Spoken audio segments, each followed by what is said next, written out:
on the field of play. Like I said earlier on, players make system and system don't make players, and therefore it's entirely up to that. That will go with the formation over there. It's entirely up to the players to put in hard work in the game. Okay. Kwame says that he doesn't want to see the. I don't know if this change will be anything good for Mauritania to work with. It's going to be tough. Like I said, if looking at the formation from Mozambique, if they really work hard, it's going to be tough for the Mozambicans to break through in order to make goal, to get a goal. And if they also work hard, then it's likely that they might be making some chances, because like Kwame actually said, they are very tight and compact in defense, and when it comes to attack too, they will have some few men, either one or two from the midfield, to join the two attackers, that is Novella and Tembe, in order to put pressure on the Mauritanians at the back line. Clearly both sides want more goals. Now look at the Mozambicans, it clearly tells you that they want to score, but they don't want to concede. That is why they have this 3-5-2 formation over there. They don't want to concede, but if they get opportunity, they would like to score. And if the traditional 4-4-2, it's an own open game. They want to attack and as much as defense. So at the end of the day, I believe that the hard-working team will carry the day. Okay. Kwame, with what we have on the screen now, Chipsa said a lot, but I don't know, what do you also make of this formation that we have now? Well, like the coaches would always say, before they decide to play a particular formation, there's two things. They've either had a look at their opponents and how they are going to likely show up, and then they look at their squad to see whether they can come up with a formation that can counter their opponents. So it's not just a case of waking up and saying, I want to play a 4-4-2. They would have probably seen one or two lapses in that, if you like, Mozambican team that they saw on match day 1 and would have decided to play with us. But even with what we're seeing on the board, the coaches will still tell you that even if it's a 3-5-2 or 4-4-2, it comes with variation. At every time in the game, maybe after every 5 minutes, after every 10 minutes, after every 15 minutes, you would see a 4-4-2 formation for starters, but after there to be changes in how the team plays. It's just about strategically positioning the players in the right spaces and in the right to ensure that they're able to take advantage of what their opponents does. Yeah, some coaches also put up these structures just to give you a different idea. Like Kwame said, just after 5-10 minutes they will change up. So you might think that they have this 3-5-2 formation, but in actual sense they will be using another tactics to come over you. And therefore it's very important for coaches to study the game in the first 15-20 minutes to see if there are certain changes from the structure or the setup of the team. I think I was just about to chip in that we saw both sides' first game, and we saw the strength that they put in those two. Those games. I don't know if we are between those two. Who do you think, based on their first game, will have the upper hand in this encounter? Well, I would want to the home team, Mauritania, for obvious reasons. When I saw their game, one of the things that I noticed quickly in the game against Cameroon. See, obviously, I won't say the weather plays to their advantage, but they are very familiar with this particular setting as well. And I also like their transitions. It was quite fast. I mean, they don't hold on to possession too much. You get a ball, you try to release the ball as quickly as possible. I saw the Mozambicans on the other hand, and like I said, they like to keep possession. But if you're keeping possession in an area that would not cause any trouble for your opponents, sorry, it means nothing. It means nothing. Yeah. Just amongst the two, their strength level, who do you think will have the upper hand? I think the upper hand, the Mauritanians, they have an upper hand. Like Kwame said, looking at the first game, Cameroon was just lucky to have gotten that goal against them as compared to the Mozambicans and the Ugandans. The game that we just saw, I personally was expecting to see more from the Ugandans in reference with the game that they played earlier on the first game. But you could with a total story at the end of the day. So I keep saying that the hard-working team will carry the day. Kwame, do you want to predict? I want Mauritania to win for emotional reasons. Nothing. I just want not for footballing reasons. No, I just want them to win. I don't want the competition to, if you like, the interest in the competition to win in the hosting to stay a bit. Okay. We would have to join the feed now for the first half between Mozambique and Mauritania. We'll be back after 45 minutes. Welcome to the Nouakchott. The floodlights are lit and the sun is going down here in Mauritania, Western Africa, of course, just west of the Sahara. A fantastic part of the world, of course, very warm, very hot, as you can see, 26 degrees, and it's night time's looming. A little bit of wind, low humidity, and well, a little bit of sand in the air, of course, because there's so many dunes just east of here. Mauritania, the home side, are up against Mozambique. It is Group A of the Africa Cup of Nations, and this is the hosts who are in action, playing their second match and trying to get the win that will keep them in contention for qualification for the quarterfinals. A big match for Mauritania. They lost their opening game to the young indomitable Lions 1-0, losing to Cameroon in the opening match just after the opening ceremony.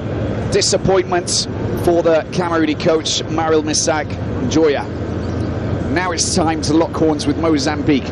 They also lost their opening clash. They lost 2-0 to Uganda. Now that sets this one up to be an enthralling battle on this artificial pitch here at the Olympic Stadium of Nouakchott, the capital of this country. And well, hopefully, with a lot at stake, we'll get a lot of goals. We don't have fans here, of course. We certain delegates who are here, of course, who are part of the organisation. They will be following this match. We've got camp officials as well, and members of the different associations, and of course some journalists and some head coaches and a few scouts that are scattered in there as well. But apart from that, you can see the stands, the stadiums are, and the stands are completely empty of supporters, because we want Africa to stay safe. We want the whole world to stay safe. These young chaps are waiting to bring their flags out, but before we do see them come out onto the pitch, let's take a look. Wonderful jerseys. These are the red jerseys of Mozambique, of course. Dario Montero, a former national player for Mozambique with more than 40 caps, has brought this hand-picked group of players here to Mauritania to try and get them into the quarterfinals, at least get them out of the groups to the target. With more nations competing, there is a bigger chance. 3 groups of 4 to be secured. That means top 2 in each group, and then 2 third best teams, leaving the bottom clubs to return back home, and 1 of the 3rd place from the 3 groups. Here we have Mohamed, the goalkeeper for Mauritania. Issa, Mami, Sili, these are the players. Sili Nior, there's Sidi Ahmed, who plays in Nouakchott for the Kings, of course. And these are the home boys here who are playing in their first ever competition in this under-20, and they want to really try and get themselves their first goal in the competition. That would be great. Get a win, even better. But they're coming up against Mozambique, who are also looking to try and their claws and get into this battle here. The Mambinas are keen to get off to a good start as well, having finished opening match 1-0 to Cameroon, of course. Sunday Junior scoring that first goal before he scored his second earlier on in the clash between Cameroon and Uganda, of course. So this battle here between the Mambinas and Mauritania should kick up a bit of a stink. It should kick up a little bit of a battle here. Hopefully we'll get some goals. That would be ideal. Never guaranteed, but take a look at them. Mozambique played a couple of matches, of course, to qualify through into this competition. Champions of the Kosafa zone in qualifying, managed to beat Namibia in the final 1-0. They beat the tougher Zambian side 5-4 after penalties, of course, which enabled them to qualify for Mauritania. Top of Group A with 7 points, beating Lesotho, Zimbabwe, and drawing at with South Africa. And then they had a 10-day training camp in the Mozambican city Nampula. they played a friendly against the Premier League side Costa del Sol. That was 1-1. They beat Matcheg de Maputo 2-1, and a few other losses against the Black Bulls and the Nampula provincial team. This is the standing and the state of affairs in Group A. Cameroon top of the table. They've got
with 5 minutes to go, and come on, I'm pretty sure. So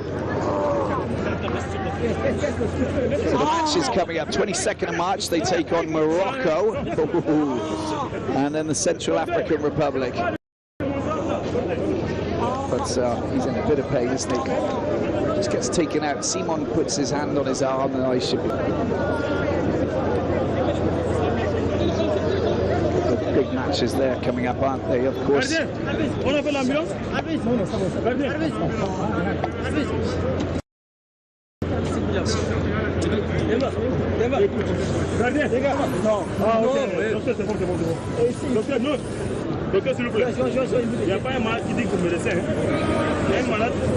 they qualified 2019.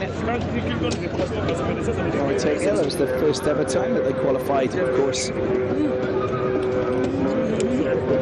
So they're hoping to qualify for Cameroon. There's back-to-back qualifications. We've got to change Darren on, it looks like.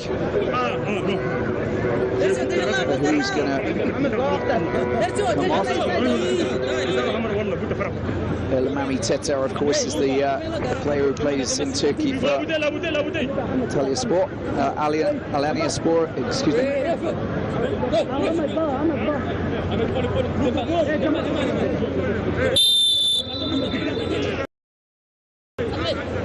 3 minutes to go.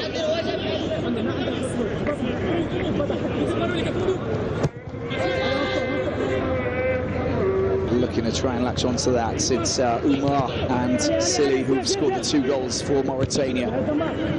In control.